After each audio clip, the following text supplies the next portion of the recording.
All right, welcome back to the channel. What's going on today? Well, today we are doing a wine blind. I've got a good friend of mine, Jaime Deleon. He's an advanced somm here in the Houston market. He runs a fantastic wine program here at his local shop. And he's been on the podcast, gonna come on the YouTube channel. We're gonna do a little wine blind with each other. Here's what we're doing. He's gonna bring a red that he's going to blind me on. I'm going to give him a white that I'll blind him on. We're just going to make it fun just to see if we can start to do some things like this to hone in our skills.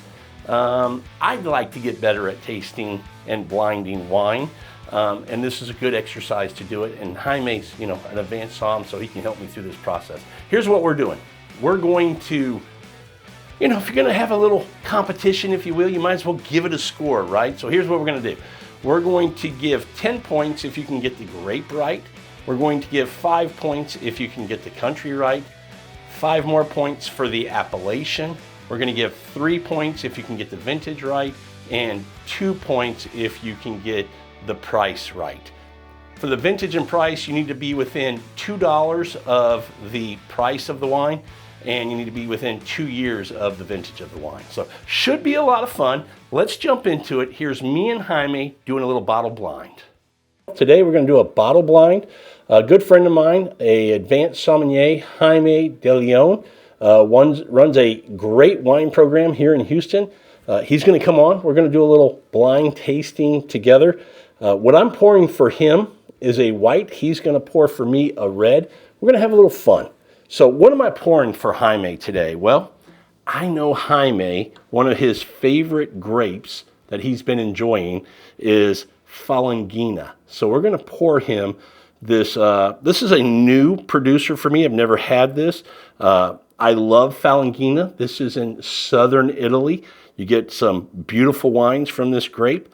This is from Taberno. This is Masseria Fratasi. And I think he'll probably nail this grape. I think he'll get to the right region, but I think he'll call this Falangina. Let's see how he does.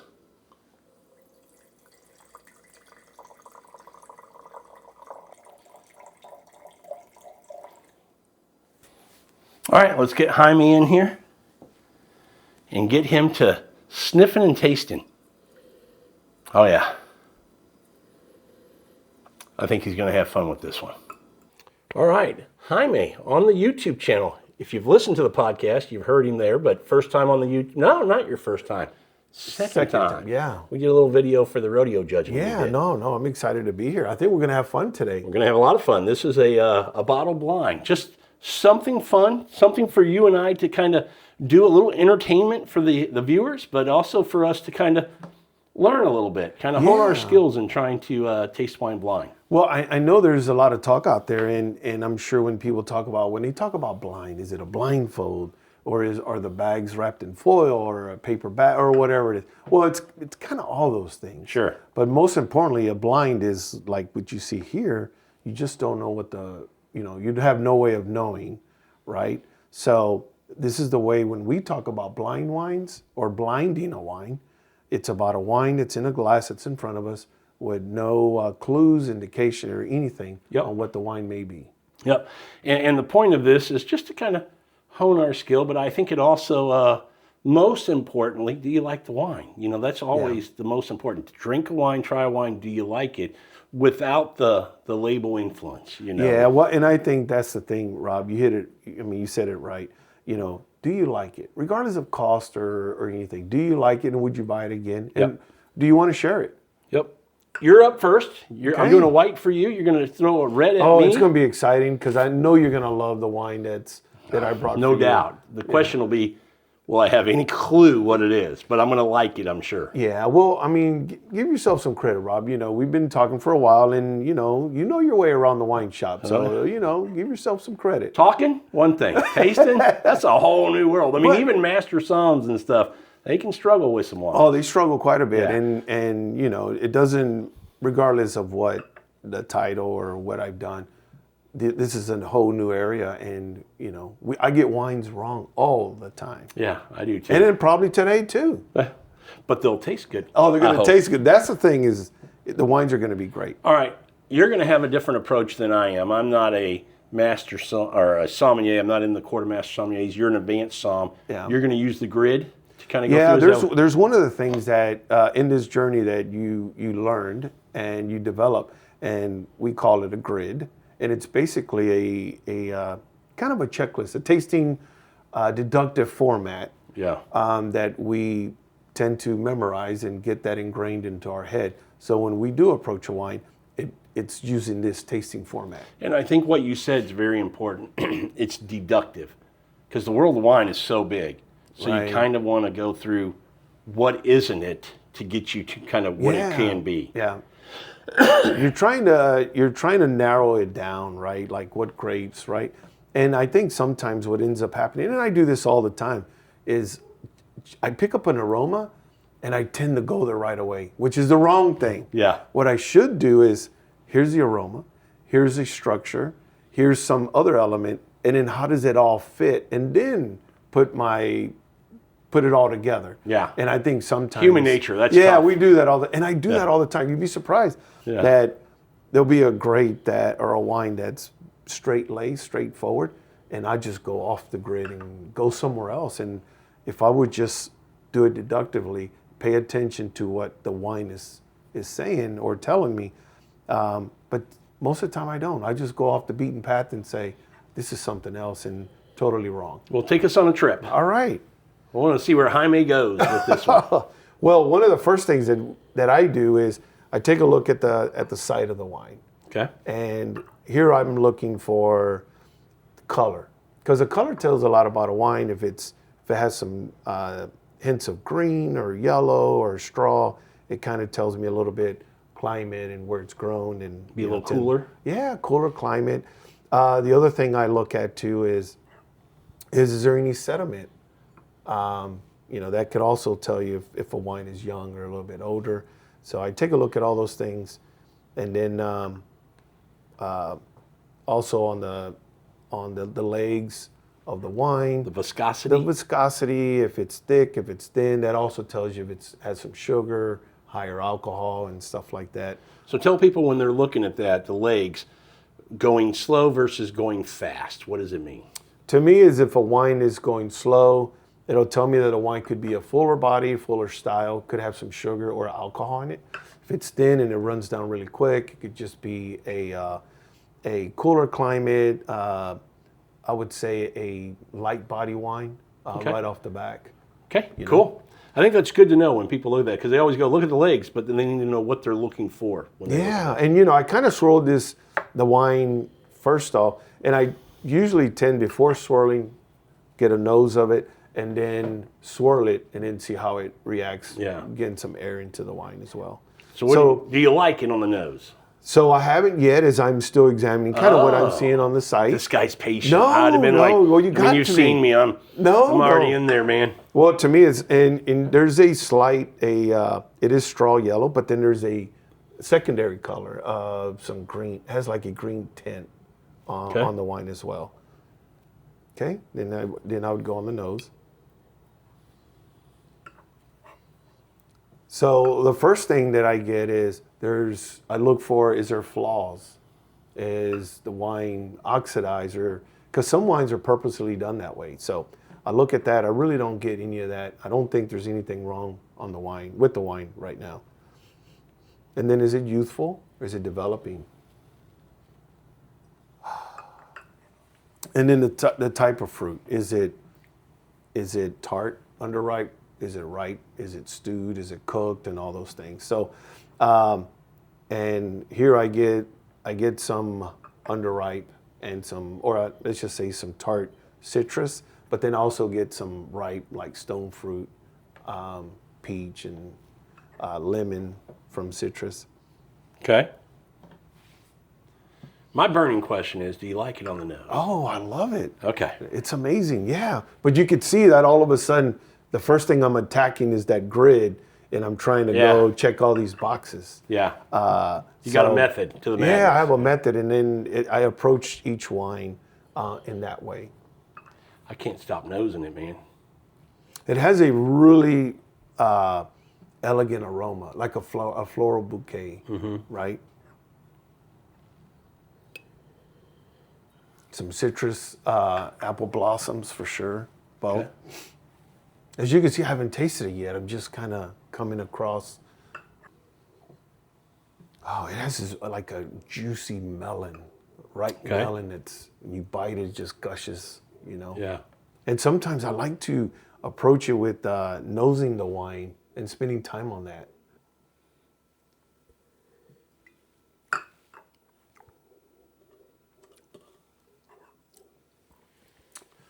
Man, on the palate, it feels so good. It's kind of weighty.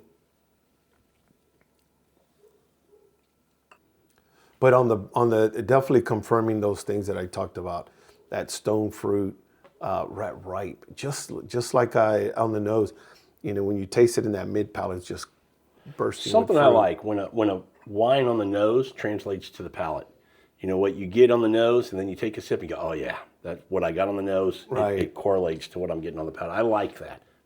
And the thing is, you know, we don't want to. I don't overanalyze it. To me, it's like you said. Does it smell good? Do you like it? Yep. And would you buy it? Yep. I mean, it all comes down to those three simple things. Instead, you know, like what I'm doing is just something for me, but typically in 15 seconds, we should be able to say, it smells good, it tastes good, and I'd buy it. I'm going to drink it. And I'm going to drink Keep it in front of me. Yeah. So where does this take you? Where doesn't it take you? What would you eliminate? Right off the back, it wouldn't take me to like Chenin Blanc, so out to the Loire Valley. It wouldn't take me to from Spain, like Albarino or Biora.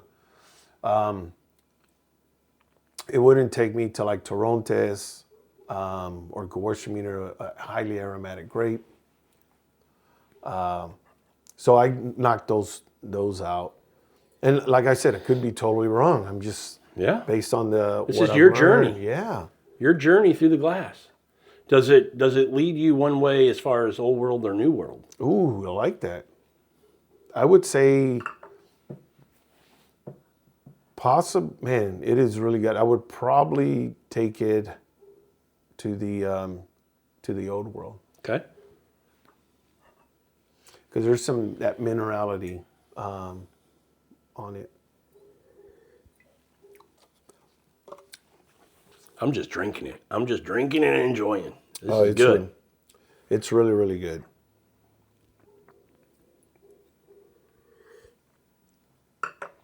All right, are you zoning in on a place? You kind of getting close?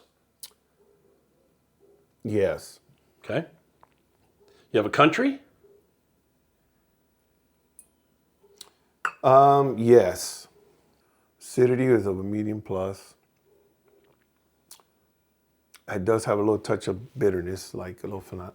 So, am I ready? Yes, sir. All right. Country, I would probably say, no, probably. I'm going to Italy. Okay. I'm going to say Alto Adige up in the Northeast. Okay. Grape, Pinot Grigio.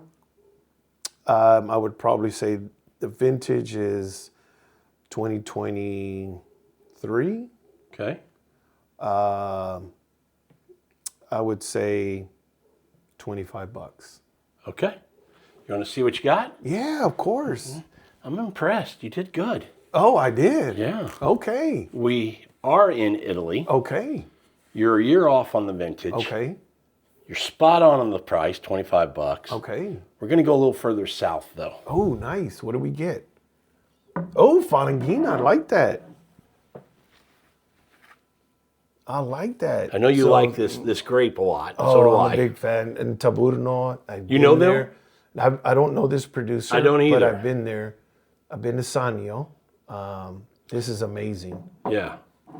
13% alcohol. I mean, beautiful wine. First time for me it's having it elegant, as well. I yes. don't know the producer. I said, I'm going to pick this up, and this will be the one that we'll give for Jaime. So, Nice. I Yeah. really, really like that. That's a great bottle of wine. yeah. And I've never seen this bottle before, and the wine is delicious, and it matches the beautiful package. Yeah, I love the it. bottle. The labeling on this. I'm not a big label guy, but for whatever reason, I like this label. You know, this is a That cool, is so cool bottle nice. right there. You know, Now- that's a cool bottle. Now, I know you did tell me prior to sitting, I don't know if we said it here, but because I was driving, you know, you were saying, you know, don't drink it. But Yeah. Rob, I Kinda hard not can I to. stay a little bit later? Absolutely. That Let's way Uber- I let's can Uber drink you. it. Yeah. Yeah. Absolutely. Hey, cheers. Cheers, Thank man. you. Glad you like it. Pretty freaking delicious. Very delicious. So I brought a really great bottle for Rob for his blind tasting. I know he's gonna love this wine. It's really a great bottle of wine, and I'm just so excited to see his reaction to this bottle. So as I get it out here, this is what I brought for Rob. The Hilt Estate Pinot Noir 2022. Okay, so I'm gonna pour it in the glass. I'm gonna call Rob here in a bit. And this is really a great bottle of wine. So let's get him a pour. Get myself one. And I'm gonna set the bottle here just so that you can see. So once again, a nice bottle for Rob and his blind. The Hilt Estate 2022. Now let me put it back in the bag here. Rob, are you ready for your blind? No. But I'm ready to drink a delicious wine. Yeah, well, one thing I can guarantee is that this wine is delicious. Yeah. I mean, I have a different approach than you because I'm not a pro. But I've done a little W set, so I do kind of judge by quality, and then I kind of will go through that Blick kind of methodology with balance, length, intensity, and complexity. But for figuring out a grape, I kind of try to do what you do, where I look at the wine and get some indication of color that will take me, or not take me, but eliminate some other grapes. And then it's just diving in and giving it my best go, Jaime. Yeah, well, I mean, remember, to me, it's like it's narrowed down to three things. Ooh. Does it smell good, and does it taste good, and would you drink it? Would you buy it? Okay. See, I hate that. Like you said earlier, right away I went, oh, I think I know what this is, and I need to stop and Slow down. go through the process. Yes. Because think about like how many wines could look like this, right? Yeah. And you don't want to just go based on sight alone. So just looking at this, the color, it's not a real dark grape. This is, it's got a little translucency to it where I can kind of see through it. So that eliminates a lot of things. I'm not thinking Cabernet, I'm not thinking Syrah, things like that. So this takes me to a world on the nose as well. Kind of getting that red fruit, getting some like sour cherry, getting a little bit of cedar on it as well. I'm trying to give myself some options. I'm in this place and I need to explore some other places. But man, I love the nose. I mean, this is one of those wines where I say, hey, look, I don't need to take a sip for like 15, 20 minutes. I can sit here and nose this because the nose it's just that enjoyable.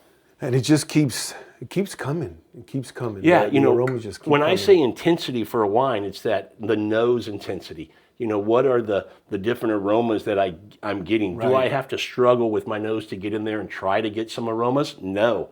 This is right there and it's beautiful. It's not too intense where it's like, whoa. It's just this like, man, it's making me feel good. This is a nice wine. So I know what it's not. So right off the back, when you say that, like, when you say I know what it's not, what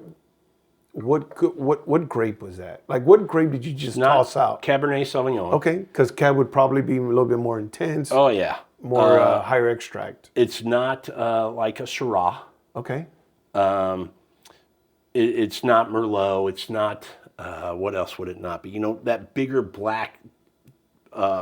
Darker in color. Darker in color, Got it. heavier skin. This to me is a little bit more of a lighter skin to get this kind of a color on the wine. I'm thinking it's a little bit thinner skinned grape. Places that I would probably go with this, just based on color, would be like Nebbiolo maybe, Sangiovese maybe, Pinot Noir maybe, Okay. a Grenache from the Southern Rhone, something like that maybe. Maybe a Cab Franc. Oh, okay. I like those calls.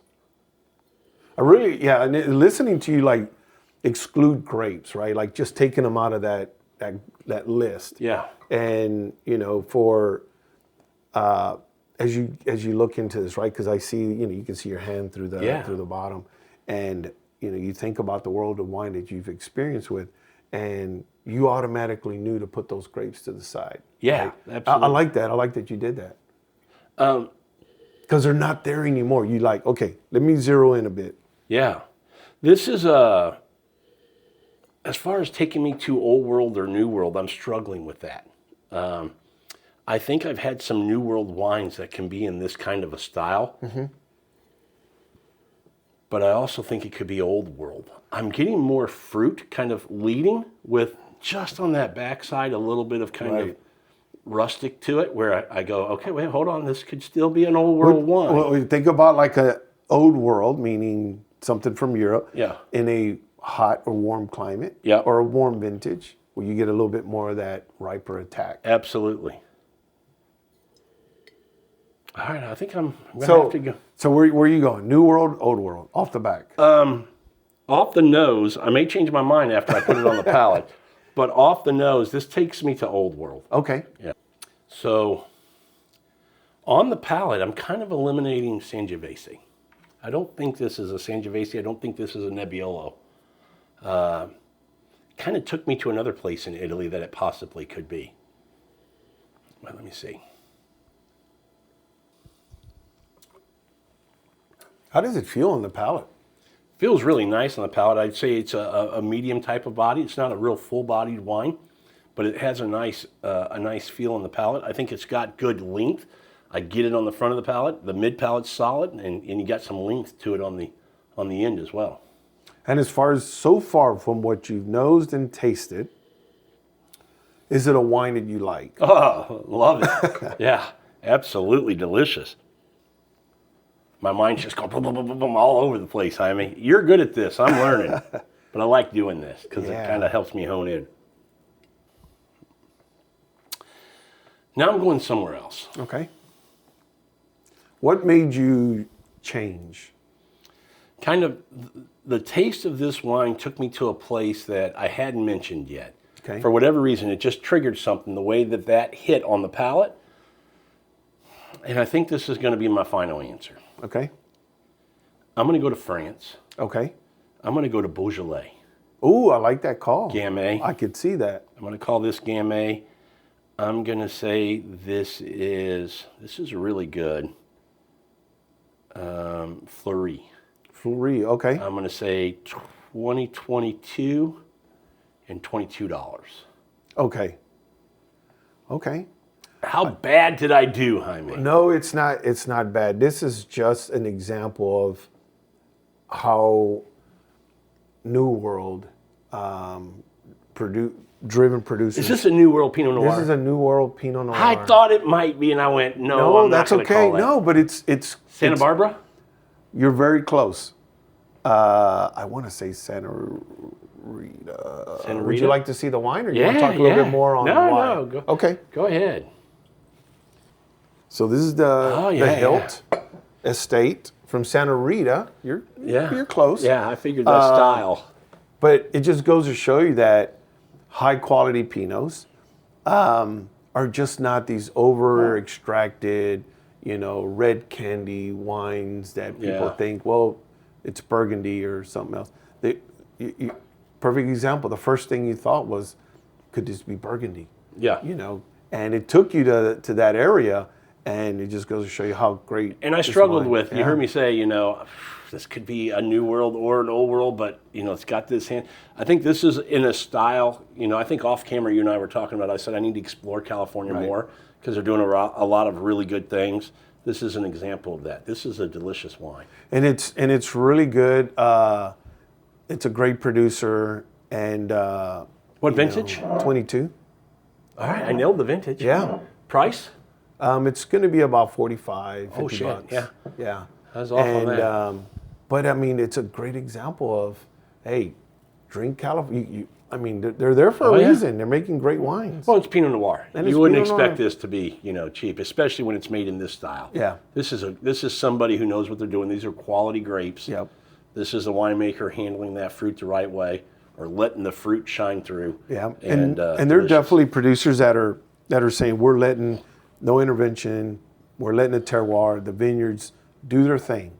Yeah. We just get involved at the winery, but everything is happening out in the vineyard. Yeah.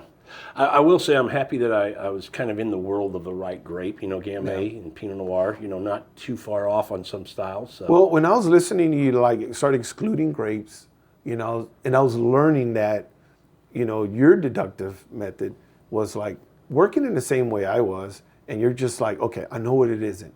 Yeah. And I know what it isn't, and it's because of this. You weren't just saying, well, I drink Pinot all the time, and this is why, or whatever, but you're like, thin skin. You're trying to put that theory to work. I knew it could be in there. It just for what, because I was in the old world, this didn't hit me as an old world Pinot. Yeah. But I could see where this would be more in line with what I might get in an old world Beaujolais. Right. Because it's a little bit more. I get a little more fruit on those sometimes. Right. Well, and the thing is amazing is that floral, and it does have some minerality. Yeah. So it was like, man, so I got that. I know you're like right there. I was there. Like, you're right there. And I really enjoyed listening to you because when you go past the fruit and you're looking for that like non-fruit aromas. Yeah. It's back there. Yeah. Once you start looking for it, you get it. That's why I said it's back there. That's what kind of kept me in the old world, because I'm usually dominated just by fruit in the new world. But again, not trying to give me an excuse. I don't drink enough of these wines from the new world. And you and I have talked about how styles are changing. This is an example of that. Beautiful style. Another reason why I need to get back into Santa Barbara, up into Oregon. Some more neat Pinot Noirs from those regions, because beautiful wine. Yeah, well, no, it's been a treat, fun. Thank you for. Yeah, we're gonna do more of these. I know we got to do more. And if you guys haven't already, please like this video, hit that notification bell. You get notified when we put out new videos. And if you haven't already, please, please, please subscribe to the channel. Really helps us out a bunch. Helps us in the algorithm on YouTube, so more people will find the video, and it helps us support us in what we're trying to do in sharing the world of wine with you guys. Yes, for sure. Jaime, had a great time, man. No, unbelievable time. Thank you. Yep. See you on the next one. Yes. Cheers. Let's go drink. Let's drink.